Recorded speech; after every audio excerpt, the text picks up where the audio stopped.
the lie they tell you first. You're just overthinking. That's the line, the first offense, the opening move of someone who already knows they're guilty. It isn't reassurance, it's manipulation, a tactic to make you doubt your reality before they ever admit theirs. Hello, this is Dr. K. Paul Stoller with a message about cheaters. Now, cheating doesn't start in the bedroom. It starts in the mind, with secrecy, with ego, with the thrill of getting away with something. And when you notice the shift, because one always will, the cheater's ego panics. It cannot let you be right. Because if you're right, the whole story they built about themselves cracks. So instead of answering your questions, they attack your sanity.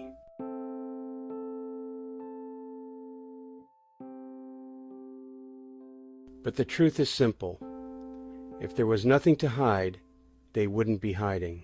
When the lie starts to collapse, once the first denial stops working, the next phase begins. Damage control. It's not what you think. It just happened. It didn't mean anything. I felt invisible. Invisible? No, they didn't feel invisible. They felt seen, and they didn't like what you saw.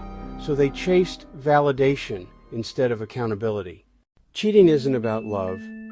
It's not even about sex. It's about ego. The need to be wanted, admired, flattered, like a child needing applause. But the roots go deep into human history because when we were in small tribes, there was a real fear of being irrelevant to the rest of the tribe, either due to age or injuries.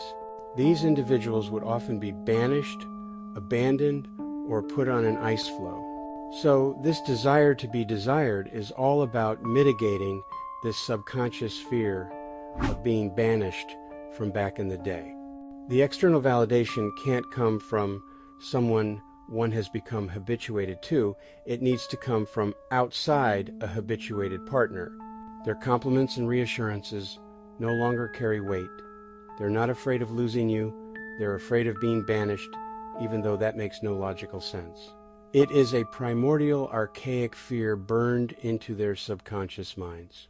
They're also afraid of losing the bull malarkey they tell about themselves. I'm a good person. I would never do something like that. I'm loyal.